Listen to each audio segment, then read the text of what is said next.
Okay, so good morning.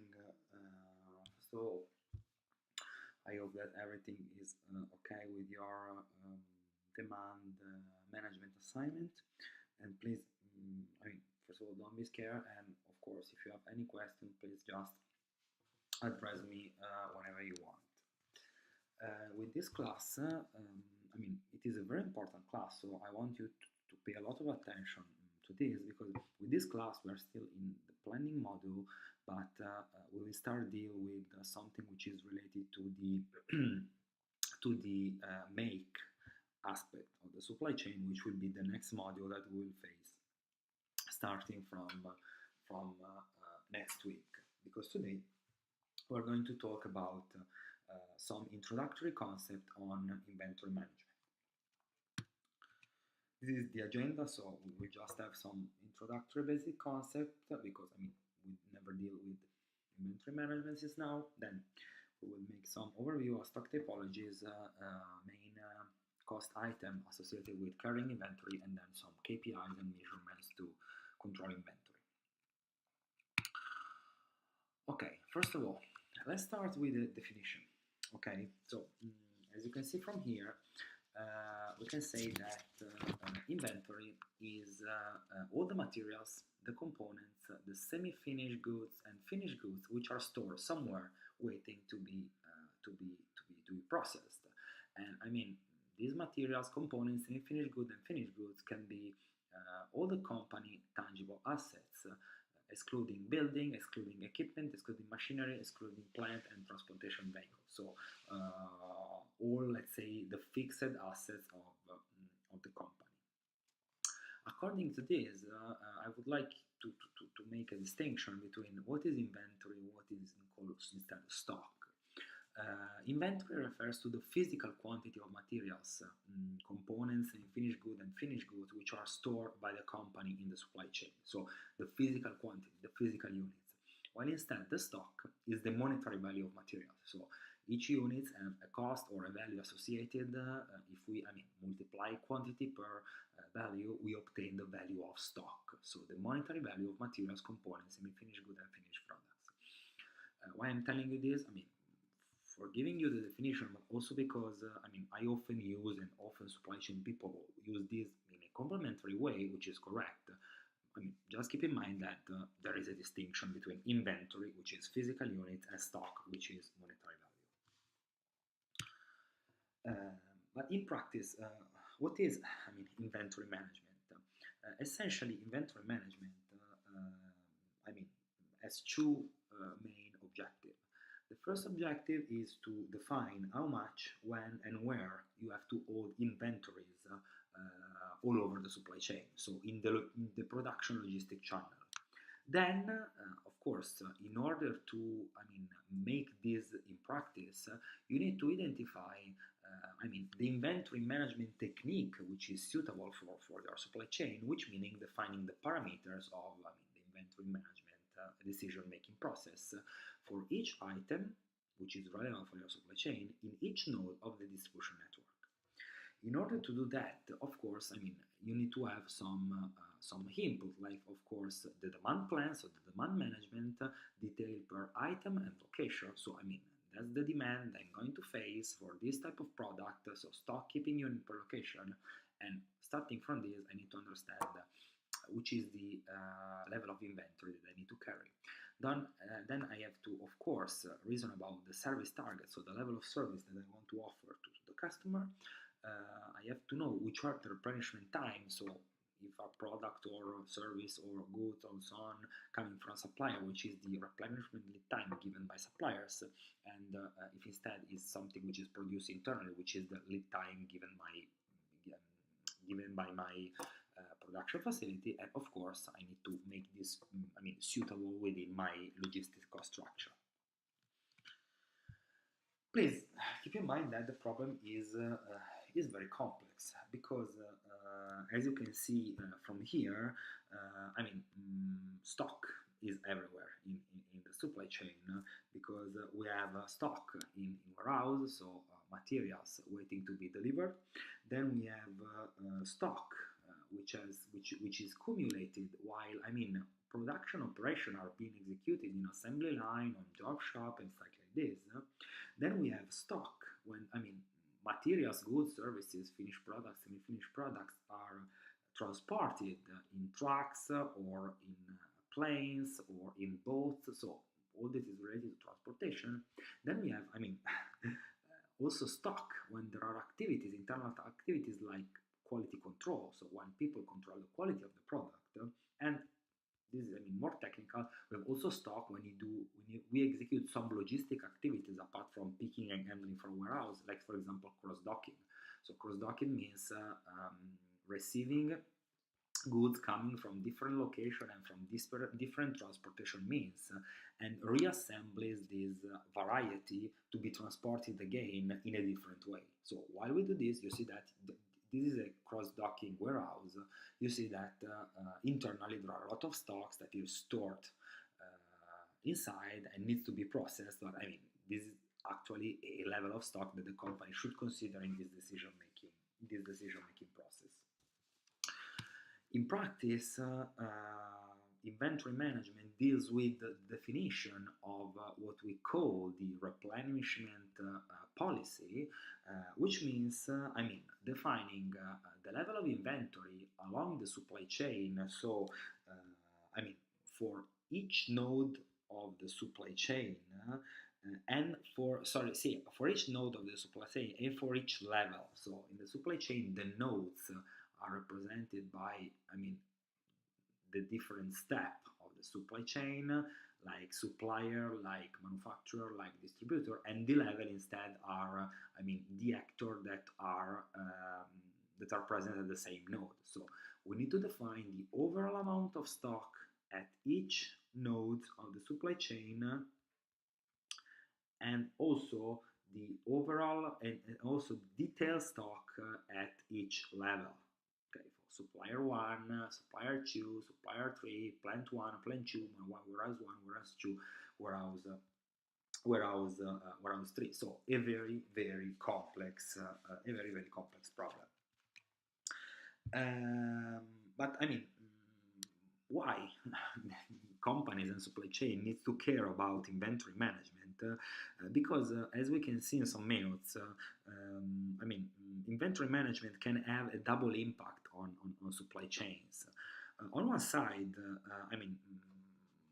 inventory, so defining a good replenishment policy, can be a lever of efficiency. Efficiency means that we're able to decrease the cost of other processes or part in the production logistics system. So inventory needs to enable the reduction of the total logistic and production cost if properly managed. On the other side, it is a lever of effectiveness, by keeping stock, companies are able to better satisfy the customer needs. So we will see that cope with certain demand with a good level of service, even if the environment is very turbulent. I don't want to keep on this, but this is a very famous metaphor in supply chain. We usually refer to the role of the stock, so at the different nodes and level in the supply chain, as playing the same role that the liquid. This is an hydraulic circuit.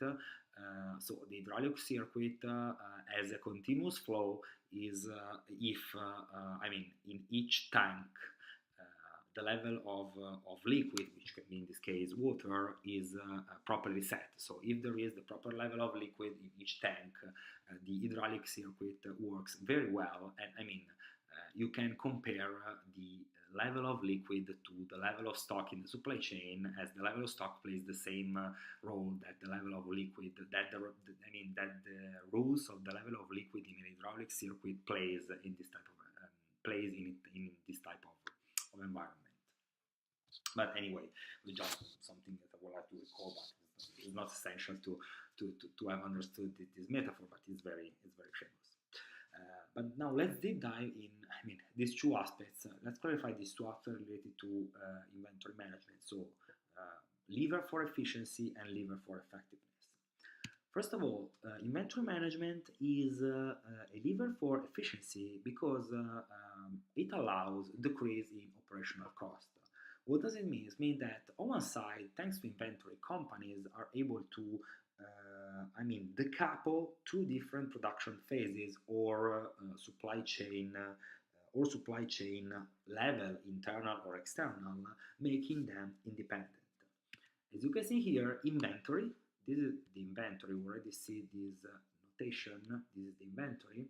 Thanks to the inventory, firms are able to decouple, for example, phase 1 of the production from phase 2 from the production, because inventory plays a buffer role between different production phases or different levels and nodes of the supply chain, which can then be organized independently. So each one goes at its pace and its rate, and it doesn't have to care to be aligned to this one, because the stock plays a buffer role. So stock plays enables the positioning of the coupling point. Then, and this is we already mentioned this aspect about the stock, which is also even more important is the fact that when you have stock, you reduce the need of operational flexibility from your company.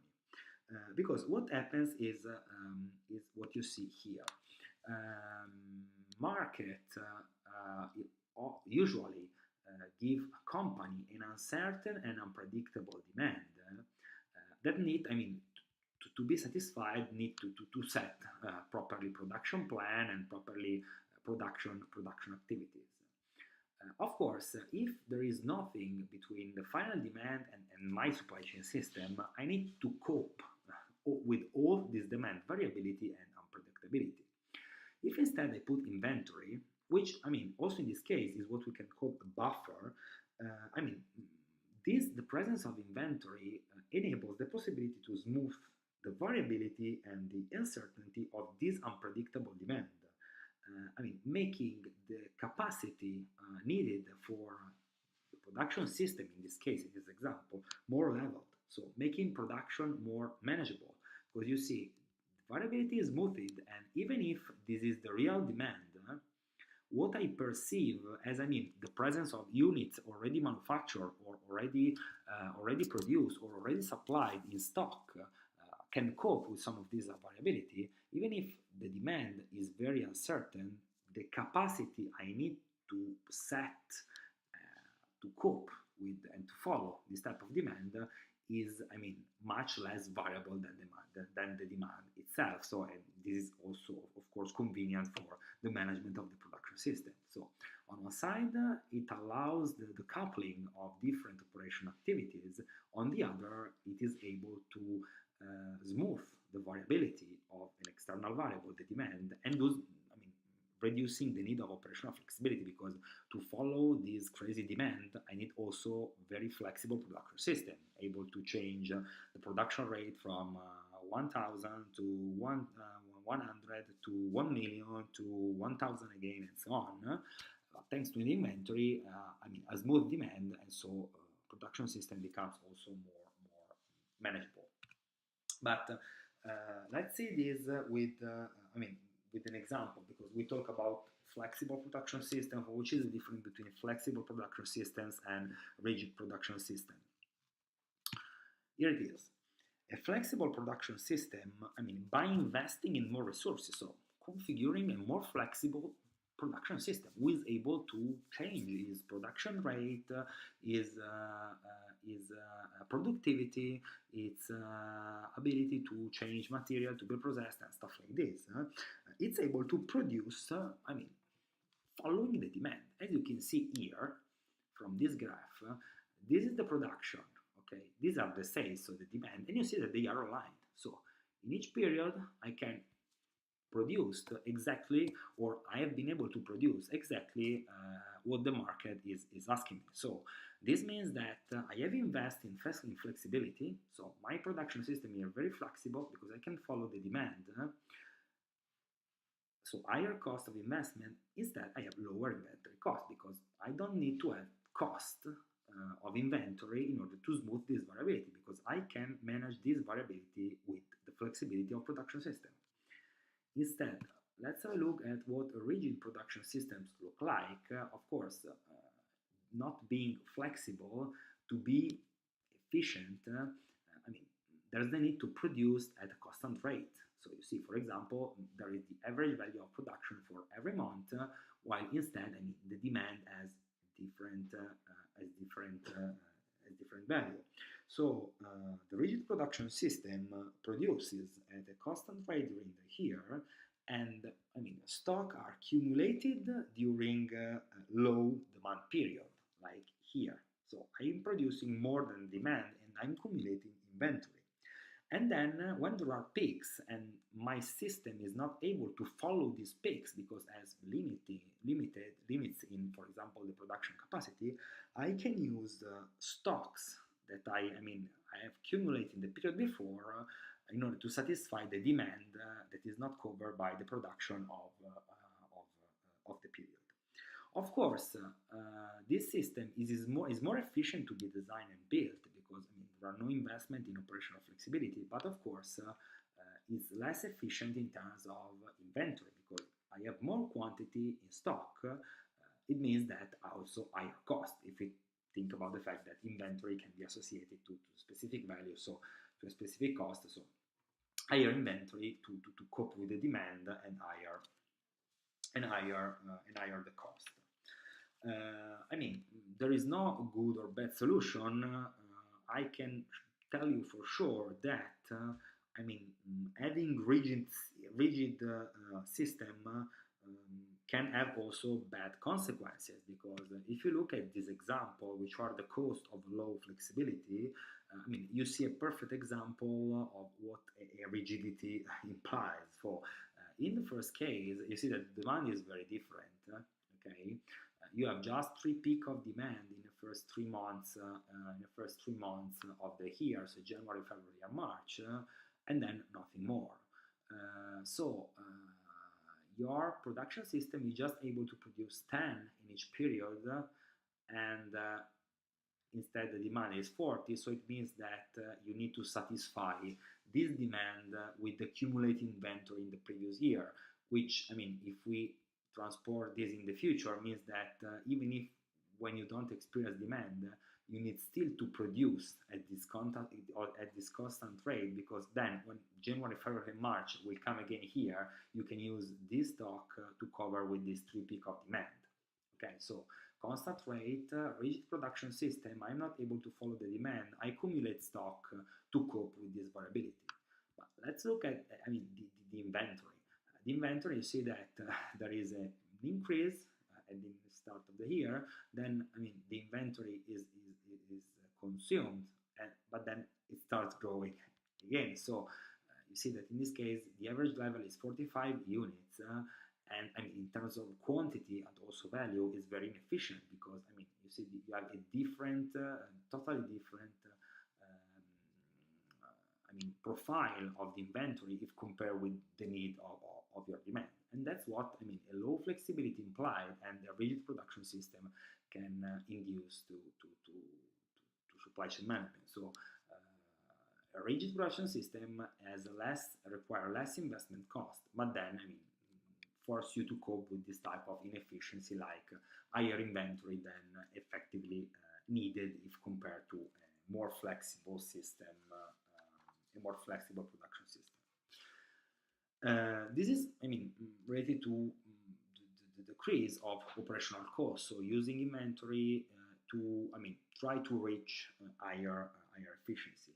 Let's switch for a second to the effectiveness aspect, which means that, thanks to inventory, I'm able to give customer a higher service level, because if you see here, inventory represents buffer capacity of materials, components, semi-finished goods, and final products, which allows company to reduce the order delivery cycle time. Because if you already have a stock, a materials, a goods, a services, a semi-finished product, a products, and stuff like this, you don't have to produce by yourself or through a supplier. So it means that this production time is saved is saved, and I mean the delivery cycle time can be cut down from this.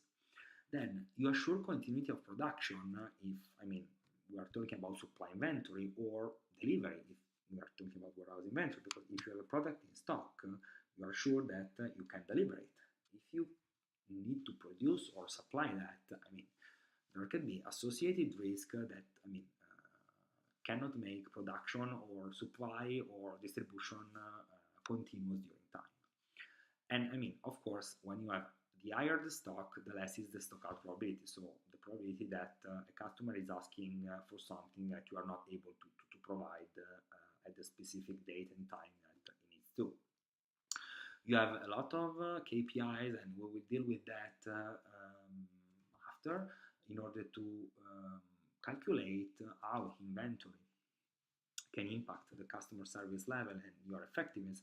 For example, one is what we call the stock coverage rate. So the coverage rate of the items that you have stock, and you calculate this through the average inventory level, meaning the average quantity or value that you have at inventory of some items product divided by the average consumption. You see that the average inventory level that you have in stock and the average consumption give you an idea on how much you can cover the demand, so the consumption, according to the situation of your inventory. Please, I anticipate that there are some formulas here, but please don't be scared of formula. I mean, independently from the items that are included in the formula, all the formula are very simple. So they are just, I mean, ratio or multipliers and so on. So it's just a matter of understanding the meaning of the numerator, denominator of the different terms. But I mean, don't be scared, because they are basic and very important, because then when in company you read, I mean, for example, inventory report, you will have a lot of this kind of stuff. So it's also an investment for your future in trying to think and reason about this right now. Finally, I mean, we didn't cite this, but we don't have to neglect that, of course, inventory management has also other impacts apart from efficiency and effectiveness, because, I mean, replenishment policies and inventory management can drive investment opportunity and potential source of saving when, for example, you are buying commodity stock, when the prices are very low, or you foresee that the price will be very high in the future, like for metals, gasoline, wood, and so on. They can act as a marketing lever for attracting customer. Like, I mean, our product is always available. Think about Blockbuster. Blockbuster has made its fortune on the concept of stock. Or, I mean, may play a role in improving product quality. Think about food, like for example cheese. Cheese ripening, I mean, is something that makes cheese of higher quality. Or also wine or beer fermentation. So putting wine and beer in stock and making that fermented, I mean, increase the quality of the product. And of course, I mean, I don't want to deep dive into too much technical details, but sometimes having stock is essential to optimize some technical production cycle and operation, like thermal treatment, tinting, drying needs, I mean, a stop of the product in stock in order to get this finished after the technical cycle has been put in place. If this is clear, I mean, the next step is to go and try to understand which are the possible stock typologies in the supply chain, because as you can imagine, different type of stocks can exist and can be distinguished, because just, I mean, a quick overview of the idea. You have the supply chain. First of all, you can have stock in different places, like you can have stock in plants and warehouses, so in production plant or in distribution warehouses. You can have stock which is in transit from one node and one level of the supply chain to the other, and you can also have cross-docking stock or quality control stock and so on. So there are different type of stock that should be considered, and I mean, try to make it simple, but I want you to focus the attention on these essentially three types of stock. I mean, they are five, but we will just consider three of them. First of all, the cycle stock. The cycle stock are very important because, cycle stock is the stock generated by different production rate of two connected phases of the logistic production system. If you remember, we talked about the fact that stock enable the coupling of two different phases. I mean, the stock that is present between phase 1 and phase 2 in order to decouple this phase is named cycle stock. So production phases can have different technology, can have different human resources, can have different productivity, different production rate, and so on. In order to give them the ability to keep these differences, we put cycle stock between one and the other one, and so on. However, I mean, the cycle stock is dimensioned, and we will see that, under the hypothesis that the variability of the final demand and the variability of the time of the replenishment of cycle stock is zero. However, stock, of course, can be consumed in an unpredictable way and can be replenished in an unpredictable way. So you may need safety stock in order to cope the variability of demand and replenishment lead time that can lead to undesired consequences. So these are the first two relevant type of stock. The third relevant type of stock I want you to remember are dead stock. Dead stock are instead stock that you hold in inventory and which have lost the market value. For technical obsolescence, dead trend, or expiration, but this stock that is no more usable for some reason. Then you have also, speculative stock, so excessive stock generated not by, production logic, but by the convenience to buy some goods just because of a low price or the prices increase or forecasted. This happened, I already told you, especially with commodities, when instead there is strategic stock, which is further buffer more than cycle stock and safety stock carry in the supply chain for critical goods, like if they are constraining the production cycle or the supply allocation, stuff like this. Also, more than the cycle stock and the safety stock, I can also hand strategy stock. But these are not really important. We will not consider this one. We'll just focus the attention on the first three. And let's deep dive in this. Let's start with cycle stock. First of all, let's recall cycle stock is the stock generated by the different production rate and organization of two decoupled phases. So the first question is can be, okay, given this, how much cycle stock is usually present in a production system? Because there are different phases, so how much cycle stock? This is the rules. Cycle stock inventory is usually equal to half of the reorder quantity, or namely half of the demand a company experiences between two reorders. Let's make it an example. Let's consider a company which has an average daily demand of 500 units. Let's consider two cases. One in which the company does a weekly reorder, so a weekly replenishment of the inventory, and one case in which the company makes a daily reorder, so a daily replenishment of the inventory. We can map, how the inventory is consumed during time in the two cases, and we will see that in the first case, the consumption will be like this. So I start from a certain level, then I need to cope with the demand, so the inventory is consumed, and when it reaches the zero level, it is replenished because we put an order and we replenish the stock at the initial level. Okay, this is in case of weekly order. Of course, if we do a daily reorder, every reorder would be lower than the case of weekly reorder. So in this case, the graph will have the same profile, but I mean will be smoothed in terms of maximum and minimum values and stuff like this. Saying that, the question is how much cycle stock is usually present in a production system? So you want to identify the average level of the cycle stock, and the rules is that cycle stock is usually equal to half of the reorder quantity or half of the demand a company experiences between two reorders. In the first case, you can see here, the cycle stock will be equals to, or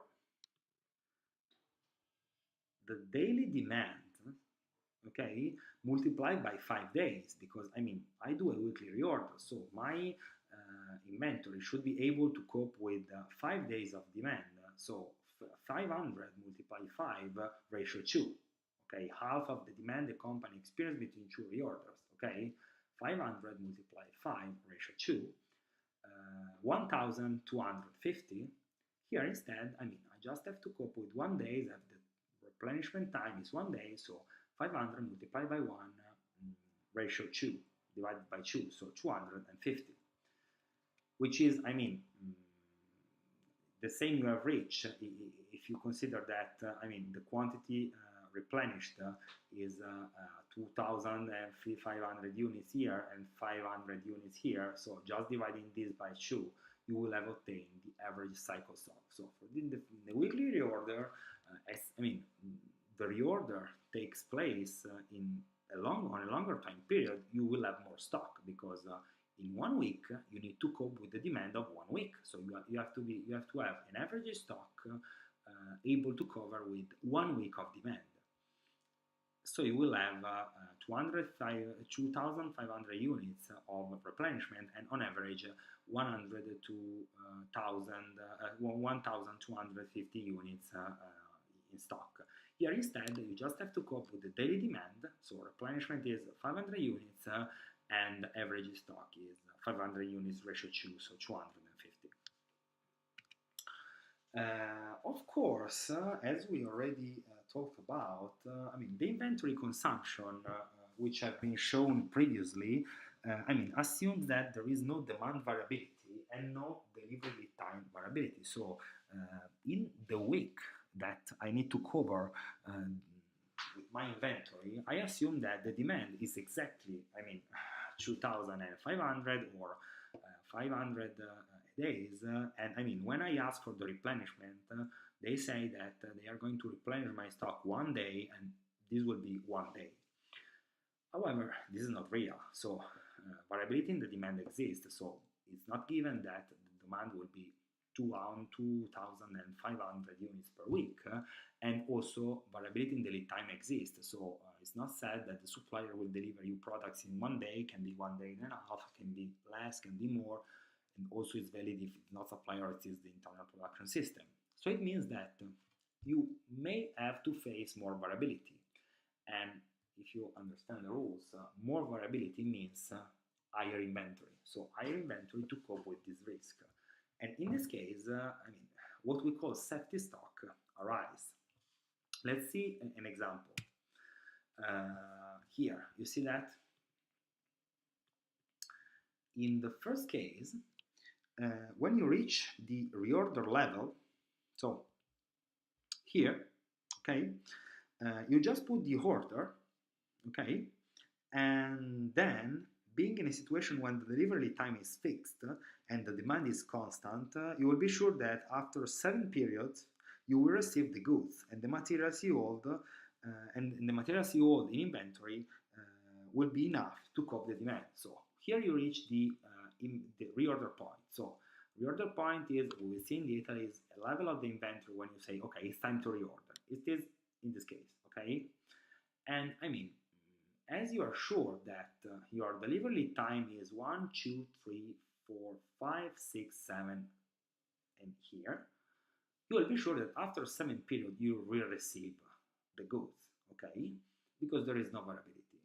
And more, as there is no variability in the demand, you are sure that in this 7 period you will, face exactly this demand. It means that this inventory will be enough to cope with this variability, with this demand, with no variability, and I mean, you are sure that after a selling period, your inventory level will be take again at the same level. So then starts again when you reach again this level.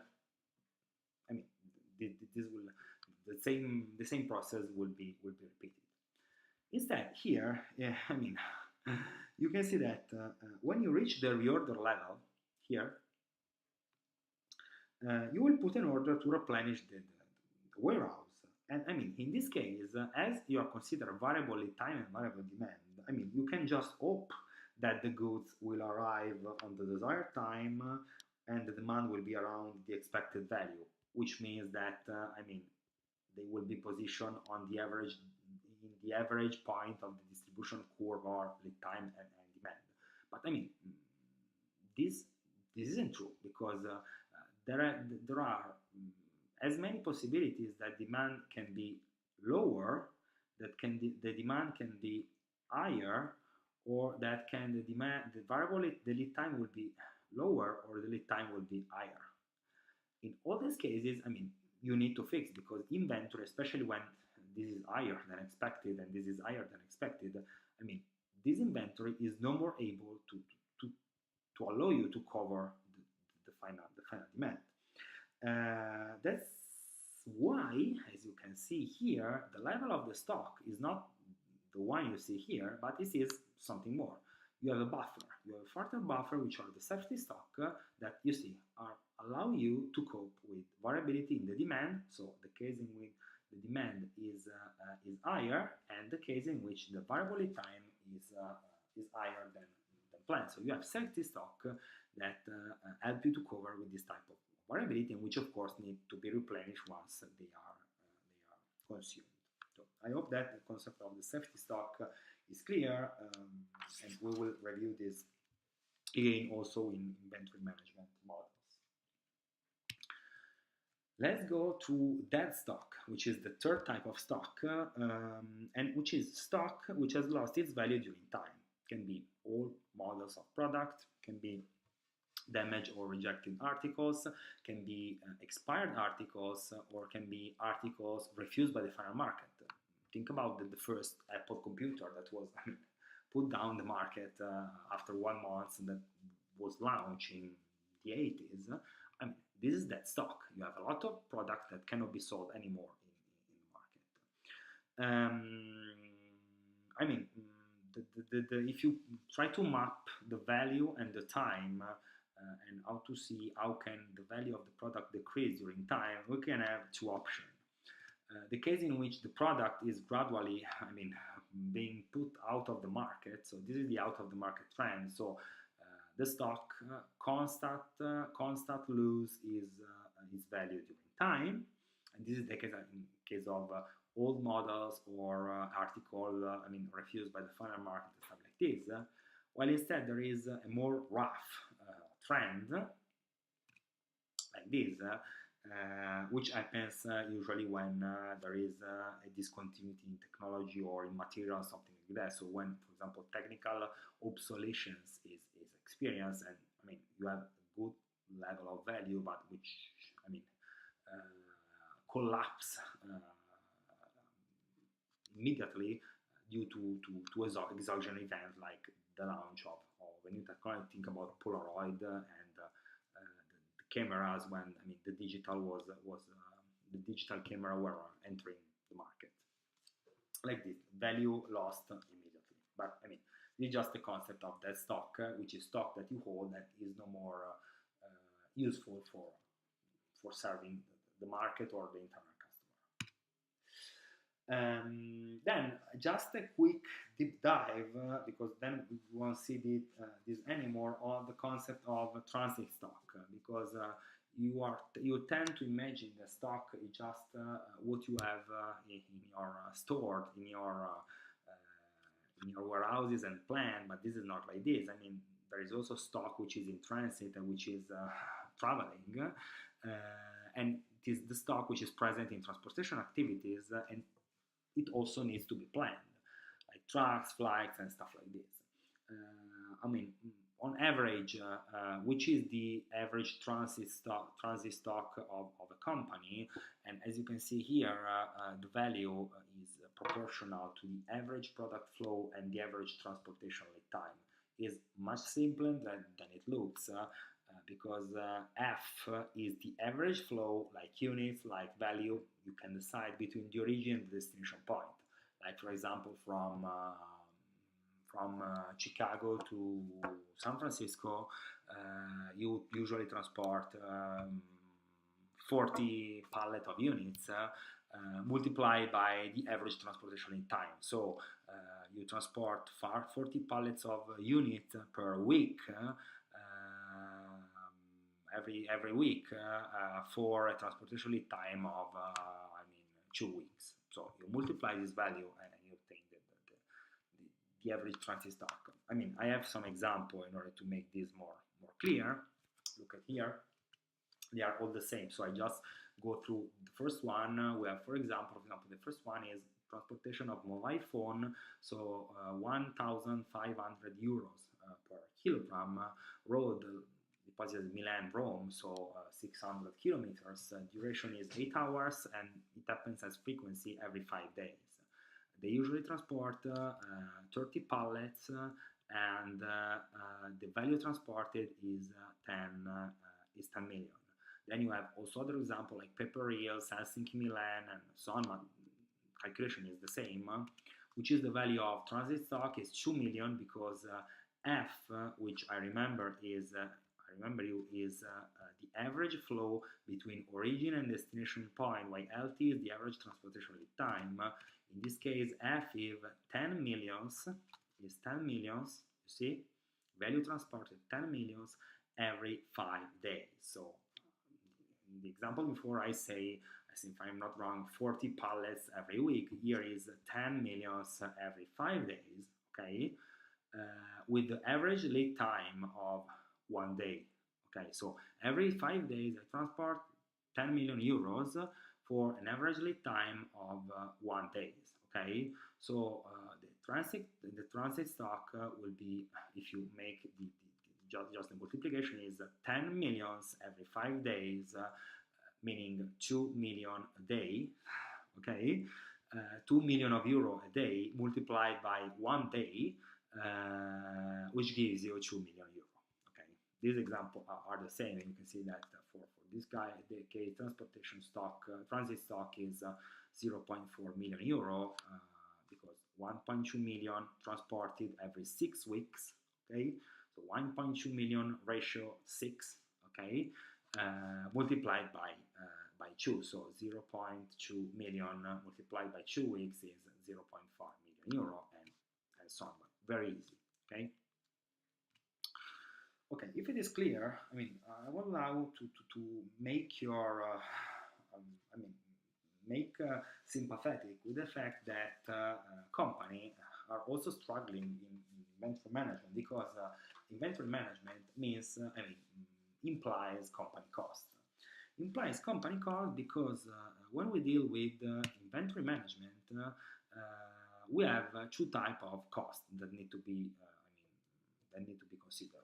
On one side, we have what we call stock maintenance cost. Stock maintenance cost relates essentially to all the costs, related to the fact that we are storing products in a certain place.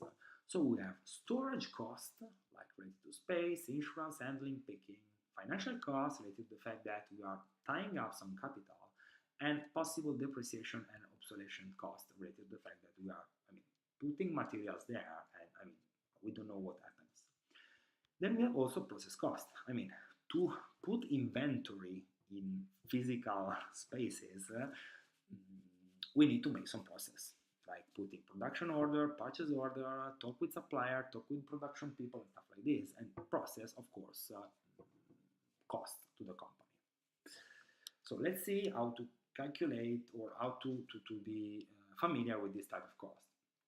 Let's start with stock maintenance cost and financial cost. I don't want to deep dive too much on this, but financial costs are all the costs associated to the fact that the company is using capital of shareholders to buy goods or produce goods, while, I mean, this capital can be invested in other financial activities. The idea is the one, I mean, I make it simple. If I had not tied up $10 to realize one product store in a warehouse, I mean, I could have invested these $10 in alternative activities, I mean, which after a certain period of time would have given me some percentage of payback. Okay, so that's the idea. I'm putting something on stock, so it's, I mean, it's there, it's fixed, it's something which is there, so it will be used, but by now is there. It's a capital invested and it's a capital tied up in warehouses. If if I had not tied up this capital, I could have invested in something different. I mean, also, for example, financial activities, and I would have some payback after a certain period of time. This is usually expressed through an index, like I, for example, in percentage. We can be, for example, the Italian bonds. This is just an example taken from Italy. The Italian bond gives you 1% every year, or every 6 months, depending for bond. So if I would invest this $10 in Italian bonds, after 6 months, I would have had 1% return. Or you can invest in fiat stocks. Fiat stocks giving you 7.5%, of course, with variance per year in case of more than 100,000 of investment. Or you can invest in gold derivatives. Gold derivatives gives you a gain of 12% in 62% of cases. So, I mean, according to the characteristic of your company, you need to understand which is your I index most suitable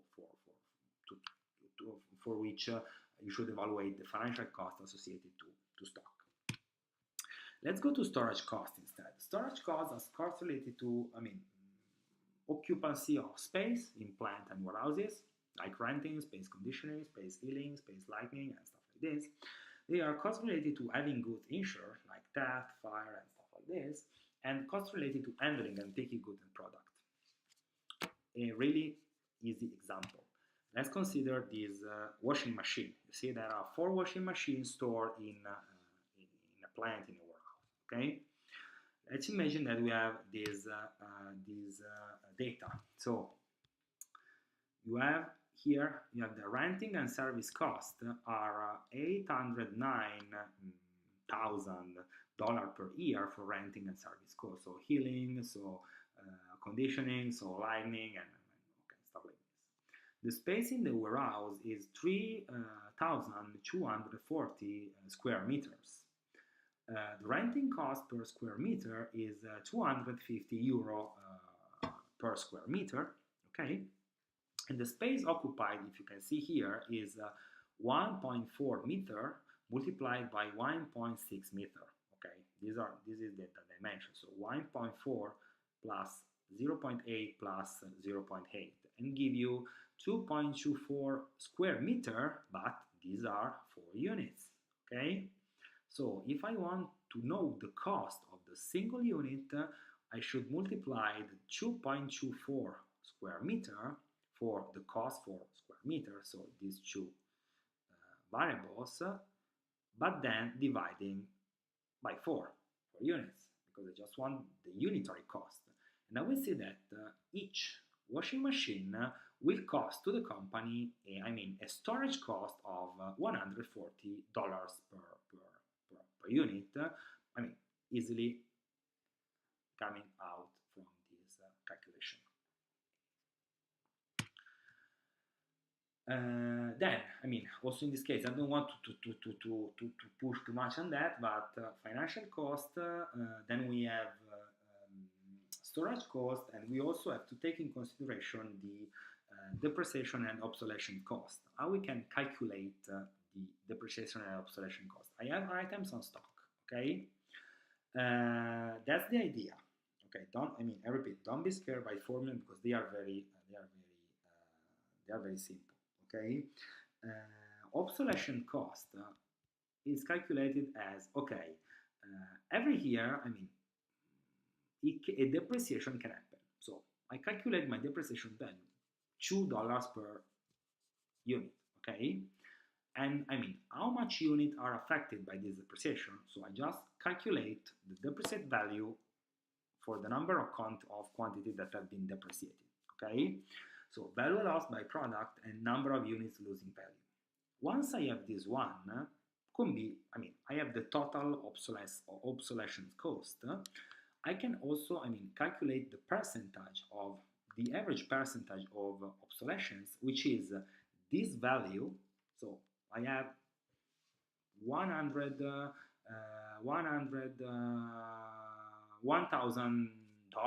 of obsolescence cost. Okay, if I mean, divide this with the average cycle stock, so the cycle stock that we are calculating like half of the demand between two reorder point, we see, I mean, on average, which can be the average depreciation rate that the company can experience. If this value could be like, for example, 4%, it means that on average, the company is meant on average, a company for items that has in stock will need to expect a 5% of depreciation in value according to the number. But I mean, very easy, apart from the formula, it's very easy calculation. So total depreciated value divided by average cycle stock. Let's take back with our example. So our example of the washing machine, and just, I mean, add some more data. So we have the same data that we've seen before. We just say now that there are no depreciation costs and financial costs are 5%, and the production cost is $300 per unit. The stock maintenance cost is storage cost plus financial cost, which is $140 per unit, which we already calculated before, plus 5%, which was, I mean, the financial cost associated with the fact that if I would have not invested in this kind of activities, I could have invested in something more, multiplied by 300, so the product cost. So if I would have not invested these $300 in producing this washing machine stored there, I could have invested this $300 in something else and gaining back 5% of gain, let's say $15 per unit. If I sum up all of this, I obtain that the total stock maintenance cost is $156 per unit.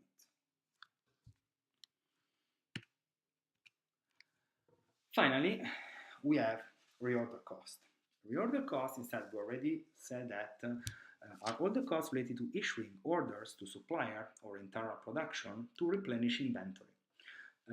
And I mean, you need to manage process, and as you need to manage process, it means that you are executing activities, you are using resources, and these are costs for the organization. So it means like check product availability and discuss condition, order preparation, order management, goods control, and reception management, and stuff like this. These activities has associated cost, and we cannot, I mean, neglect this type of cost, and which can depend on type of resources used to manage this process. Let's make an example, very simple example. We are a television assembler, and we need to replenishment inventory for this type of product. Let's see which are the activities implied, which are listed here. We have a production line supervisor checking inventory level, 15 minutes. Production line supervisor calling supplier, 5 minutes. Supplier plan checking to design order, 90 minutes. Purchasing office center entering order in the system, 15 minutes. Order approved by chief purchasing officer, 10 minutes. Supplier agrees with the housekeeper date and mode delivery, 5 minutes. And I mean, delivery and control of goods, 55 minutes. Order closure, 5 minutes. Invoice payment and reconciliation, 50 minutes. Finally, we see that to issue this order, we need to invest 250 minutes per order. And again, if we make the hypothesis that each order has 15 lines, so 15 products requested on average. This means 14.3 minutes for order line. If we estimate that the average hourly cost of employees is 20 hours and is $20 per hour, it means that the average cost per order line is, so the average cost per product, because usually one product is associated with an order line, is 20 multiplied by 15 ratio 60, so $5 per order line. Okay, so just to express this in order line number. So it means that, I mean, for each product which is associated to order line, I should have add $5 as reorder cost.